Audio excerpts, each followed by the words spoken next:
नमस्कार, मी विजय निंबाळकर. तरुण भारतच्या न्यूज बुलेटिनमध्ये आपल्या सर्वांचं स्वागत. आता पाहूयात ठळक घडामोडी. कणकुंबी भागात शनिवारी पावसाचा जोर ओसरला, परंतु शुक्रवारी दुपारनंतर झालेल्या मुसळधार पावसाने यावर्षीचा विक्रम केला आहे.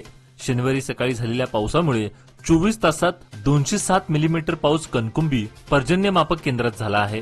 शुक्रवारी दुपारी वादळी वाऱ्यासह पावसाने हाहाकार माजवला असून तसेच रात्रभर मुसळधार पाऊस झाल्याने शनिवारी सकाळी तोराळी आणि देवाची हट्टीतील मलप्रभा नदीवरील पुलावरून पाणी गेल्याने काही काळ वाहतूक ठप्प झाली होती. तसेच हब्बनेट येथील श्री स्वयंभू मारुती मंदिर पाण्याखाली गेलं होतं. मंदिराच्या कळसापर्यंत पाणी आल्याने यावर्षीचा पावसाचा विक्रम म्हणावा लागेल. यावर्षी जून आणि जुलै महिन्यात जास्तीत जास्त 175 मिलीमीटर पाऊस झाला होता, परंतु शुक्रवारी दुपारनंतर झालेल्या पावसाने 207 मिलीमीटरचा टप्पा ओलांडला आहे. बेळगाव तालुक्यातील होनगा गावातील प्रणाली परशुराम हुंद्रे या 14 वर्षीय बालिकेचा डेंग्यूच्या आजाराने मृत्यू झाल्याची माहिती मिळाली आहे. सदर बालिकेला रविवारी 2 वेळा उलट्या झाल्या आणि सोमवारी तिला ताप आला. प्रणालीच्या कुटुंबियांनी तिला मंगळवारी जिल्हा रुग्णालयात दाखल केले, मात्र उपचार न झाल्याने तिचा मृत्यू झाला आहे. ती होनगा येथील मराठा मंडळ विद्यालयात 8वी वर्गात शिकत होती. तिच्या निधनामुळे कुटुंबियावर दुःखाचा डोंगर कोसळला आहे. शहरात 10 दिवसांपासून झालेल्या मुसळधार पावसामुळे काल शुक्रवारी खासबाग परिसरातील राघवेंद्र कॉलनी येथे ड्रेनेज तुंबून अनेक घरांमध्ये पाणी शिरलं आहे. काही घरांमध्ये अक्षरशः गुडघ्या इतकं पाणी साचल्यामुळे अनेकांना घर सोडून दुसऱ्या ठिकाणी स्थलांतर व्हावं लागलं. यामुळे नागरिकांना नाहक त्रास सहन करावा लागला. महापालिकेने स्वच्छतेची कामे व्यवस्थित न केल्याने नागरिकांना याचा फटका बसला असून ड्रेनेजचं पाणी घरात शिरल्याने दुर्गंधी पसरली आहे. त्यामुळे अनेक जीवनावश्यक वस्तूंचे मोठे नुकसान झालं असून या परिसरातील या समस्याची कायम स्वरूपात तोडगा काढा अशी मागणी येथील नागरिक करत आहेत. बेळगाव परिसरात गेल्या काही दिवसांपासून चोरट्यांनी उच्छाद मांडला असून शुक्रवारी मध्यरात्री सुमारास मास्तमर्डी तालुका बेळगाव येथील गावची ग्रामदेवता श्री महालक्ष्मी देवीच्या मंदिरात रात्री चोरट्यांनी 3 ते 4 लाखाची चोरी करून ऐवज लंपास केल्याने गावात खळबळ उडाली आहे. शनिवारी पहाटे सुमारास मंदिराशेजारी बडगेर बंधूंनी मंदिराला लावलेला कुलूप तोडलेल्या अवस्थेत पडल्याने हा चोरीचा प्रकार उघडकीस आला. मंदिराला लागूनच आजूबाजूला घरे असताना येथे घडलेल्या चोरीमुळे गावात खळबळ उडाली. शिवाय स्थानिक रहिवासी देखील धास्तावले आहेत. मंदिरासमोरील बंद असलेल्या दरवाजाचा फायदा घेत चोरट्यांनी पुढील दरवाजाचे कुलूप लावून आत प्रवेश केला. नंतर लक्ष्मीदेवीच्या गळ्यातील मंगळसूत्र, चांदीचा हार, चांदीचा कमरपट्टा, पादुका, देवीचे किरीटसह 3 ते 4 लाखाची चोरी ऐवज चोरट्यांनी लांबवल्याची तक्रार मंदिराच्या पुजाऱ्यांनी मार्ह्याल पोलीस स्थानकात ही तक्रार दाखल केली आहे. कोवड तालुका चंदगड येथे शनिवारी दिनांक 27 रोजी पुराच्या पाण्यात मोठ्या प्रमाणात वाढ झाल्याने यामुळे बाजारपेठेतील व्यापारी, जवळपास वास्तव्यास असलेले कुटुंबीय भयभीत झाले आहेत. नवीन पुलावरून पूर्वेकडील पूर्व बाजारपेठेत कोवड बेळगाव बस स्टॉप आणि निट्टूर रोडवरील बाजारपेठेतील महापुराचे पाणी शिरले आहे. पाण्याची वाढ झाल्याने बहुतांश दुकानात पाणी शिरले असून ताम्रपणी नदीचा गाळ पावसाळ्यापूर्वी काढला नसल्याने कोवडकरांच्या मनात शासकीय यंत्रणेच्या कारभाराबाबत नाराजीचा सूर आहे. बेळगाव तालुक्यातील बिजगर्णी येथे अतिपावसामुळे एका घराची भिंत पडून सुमारे 1 लाख रुपयाचं नुकसान झालं आहे. गेल्या 8 दिवसांपासून मुसळधार पाऊस सुरू असून सर्वत्र पाणीच पाणी झालं आहे.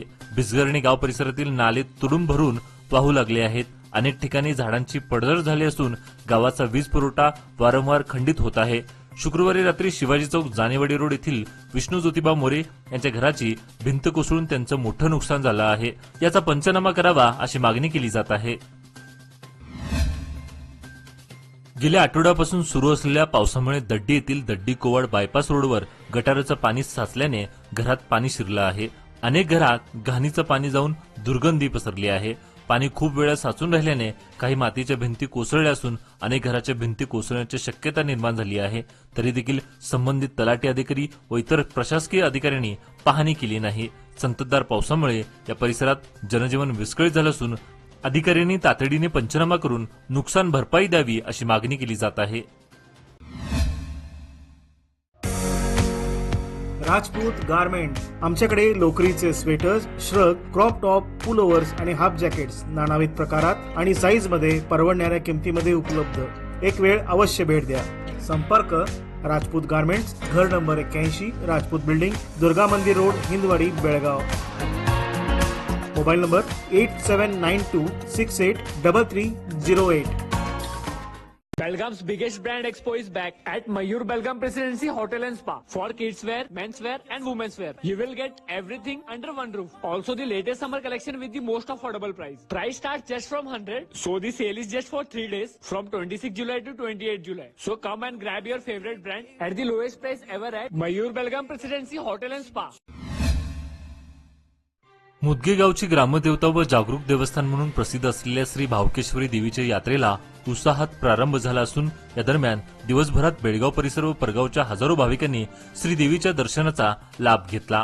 प्रारंभी सकाळी 10 वाजता श्री भावकेश्वरी देवीची उत्सव मूर्ती बाहुबली चौगुले यांच्या निवासस्थानापासून वाजत गाजत मंदिरात आणण्यात आली. यावेळी ग्रामस्थ मोठ्या संख्येने उपस्थित होते.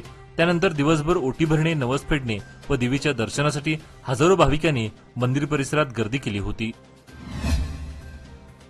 बेळगाव कोल्हापूर महामार्गावरील वाहतूक खोळंबली असून हुक्केरीजवळील हेब्बाळ गावच्या जवळ असणारी हिरणकेशी नदीचे पाणी राष्ट्रीय महामार्गावर शिरलं असून वाहतूक अतिशय संत गतीने सुरू आहे. तत्काळ त्या ठिकाणी पोलीस प्रशासन दाखल होऊन पाणी जाण्यास वाट करून दिली व त्या ठिकाणी भराव टाकून रस्ता मोकळा करण्यात आला. कर्नाटक राज्य परवानाधारक इलेक्ट्रिक कॉन्ट्रॅक्टर असोसिएशन व हेल्पिंग हँड्स यांच्या वतीनं वार्षिक सर्वसाधारण सभा निमित्ताने रक्तदान शिबिर आयोजित करण्यात आलं होतं. बेळगाव तालुक्यातील काकती येथे आयोजित करण्यात आलेल्या शिबिरातून 100हून अधिक जणांनी भाग घेतला होता. या शिबिराचं उद्घाटन संघटनेचे अध्यक्ष सी रमेश यांच्या हस्ते झाले. कार्यक्रमास प्रमुख पाहुणे म्हणून गजानन गव्हाणे, हरीश पाटील, एस.व्ही. विरंगी आदी मान्यवर उपस्थित होते. खानापूर तालुक्यातील कालमनी आणि हब्बनटी दरम्यान असलेल्या शेतवडीत गेल्या 3 ते 4 दिवसांपासून टस्कर हत्तीने धुमाकूळ घालून ऊस पिकाबरोबर भाताच्या तरव्याचंही नासधूस केली आहे. शेतकरी रमेश सुतार यांच्या शेतीत ऊसाचं सलग 3 ते 4 दिवस मोठ्या प्रमाणात नुकसान झालं असून खबरदारीची उपाययोजना करणे गरजेचे आहे. जांबोटी वन खात्याने सदर टस्कर हत्तीचा त्वरित बंदोबस्त करावा अशी मागणी करण्यात आली आहे. प्रतिवर्षी होणारी वडगाव येथील मंगाईदेवी यात्रानिमित्त श्री मंगाईदेवीला पुष्पहार अर्पण करून शालेय मुलींना शैक्षणिक साहित्य तसेच खाऊ वाटप करण्यात आले. महापालिका कर्मचारी यल्लेश बच्चलपुरी व वसंत मुच्चंडीकर यांनी हा स्तुत्य उपक्रम राबविला आहे. यावेळी ग्रामस्थ, भक्तजन, शाळेच्या शिक्षिका व मुली उपस्थित होत्या. दरवर्षी होणाऱ्या महापुरामुळे आमचे जगणे अवघड झाले आहे. आम्हाला कायमस्वरूपी सुरक्षित स्थळी स्थलांतर करण्यात यावे. सरकार दरबारी 2 गावच्या स्थलांतराची फाईल पडली आहे. तो मंजूर करून आमची अडचण दूर करावी अशी मागणी कृष्णा नदी काठावर असणाऱ्या शिरगूर व गुंडवाड येथील पूरग्रस्तांनी आमदार महेंद्र तम्मन्नावर यांच्याकडे केली आहे. महिलांची शक्ती हीच समृद्ध भविष्याची निर्मिती. लोकमान्य घेऊन आले आहेत महिला उन्नती योजना, जी देते तुमच्या गुंतवणुकीवर 10% आकर्षक व्याजदर फक्त 500 दिवसांकरिता. किमान गुंतवणूक 10,000 रुपये. अधिक माहितीसाठी आजच कॉल करा 1800-212-4050. योजना फक्त महिला सभासदांकरिता. नियम व अटी लागू. लोकमान्य, जिथे पैसे वाढतात आणि नातं वृद्धिंगत होतं. शेंडूर येथे पावसाने 2 घराची पडझड झाल्याची घटना घडली आहे. शामराव शिंदे व युवराज धोडपोडे यांची घरं पडली असून सुदैवाने जीवितहानी झाली नाही. शेंडूर गावात 4 दिवसापूर्वी शामराव शिंदे यांचे घर पडल्याने सुमारे 3 लाखाचं नुकसान झालं आहे. तर शनिवारी पहाटे 5च्या सुमारास अचानक युवराज धोडपोडे यांचं घर पावसाने पडल्याने सुमारे 2 लाखाचं नुकसान झालं असून शेंडूर येथील तलाठ्याने भेट देऊन पाहणी केली. दूधगंगा नदीचे पाणी झपाट्याने वाढल्याने मांगूरगावच्या वेशीवर आले असून येथील पशुवैद्यकीय केंद्र व प्राथमिक आरोग्य केंद्र महापुराचं पाणी शिरल्याने या दोन्ही केंद्राचं प्राथमिक शाळेत स्थलांतर करण्यात आलं असून पावसाने व जोराच्या वाऱ्यामुळे थंड ताप, सर्दी, खोकल्याबरोबर इतर साथीच्या आजारांनी ग्रासले आहेत.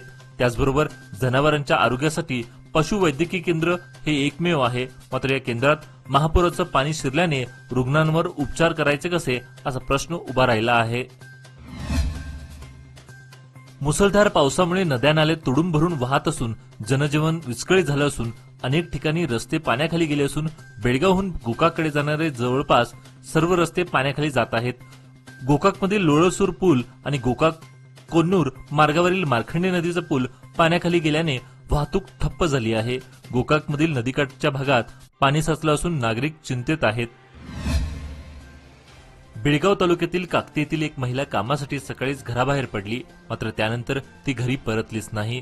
खूप वेळ झाला तरी घरी परतली नाही म्हणून घरच्यांनी शोध घेतला, मात्र ती कुठेच न सापडल्याने अखेर त्यांनी काकती पोलीस स्थानकात तक्रार दाखल करून भारती दासनकोप वय 51 असं त्या महिलेचं नाव असून 2 दिवस होऊन तरी देखील त्या महिलेचा शोध लागला नाही. या प्रकरणी पोलीस तिचा कसून शोध घेत असून तर अचानक महिला बेपत्ता झाल्याने कुटुंबीय देखील चिंतेत आहेत. निप्पाणी शहर व परिसरात शनिवारी पावसाचा जोर काहीसा ओसरला असला तरी पांडलोट क्षेत्रातून वेदगंगा नदी पाण्याची आवक वाढली आहे. परिणामी शनिवारी वेदगंगा नदीने धोकादायक पातळी ओलांडली आहे.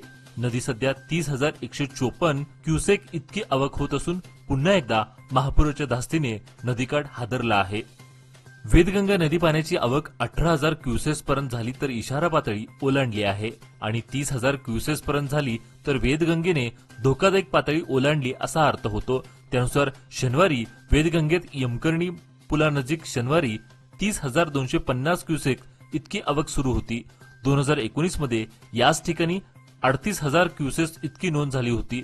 त्यामुळे वेदगंगेची महापुराच्या दिशेने वाटचाल सुरू असल्याचं दिसत आहे. गेल्या 15 दिवसांपासून मुसळधार पावसामुळे निप्पाणी तालुक्यात पूरस्थिती निर्माण झाली आहे. त्यामुळे नदीकाठच्या गावामध्ये जनजीवन विस्कळीत झालं असून याची पाहणी करण्यासाठी खासदार प्रियंका जारकिहोळी या रविवारी निप्पाणी दौऱ्यावर येणार आहेत. रविवारी सकाळी 11 वाजता संकेश्वर येथे पूरस्थितीची पाहणी केल्यानंतर 12 वाजता निप्पाणी तालुक्यात जत्राट, 12:30 वाजता यमकर्णी, 1 वाजता हुन्नरगी आणि दुपारी 2 वाजता सिद्धनाळ येथे भेट देऊन पूरस्थितीची पाहणी करणार आहेत. यावेळी त्यांच्यासोबत आजीमाजी लोकप्रतिनिधी व अधिकारी उपस्थित राहणार आहेत, अशी माहिती जिल्हा काँग्रेस आणि बुडा अध्यक्ष लक्ष्मणराव चिंगळे यांनी दिली. आजचे बातमीपत्र इथेच संपले. अधिक माहिती व ताज्या घडामोडीसाठी पाहत राहा तरुण भारत न्यूज चॅनल. तसेच आमच्या चॅनलला लाईक, शेअर आणि सबस्क्राईब करायला विसरू नका. आणि विश्वासार्ह बातम्या पाहण्यासाठी दररोज वाचा दैनिक तरुण भारत. धन्यवाद.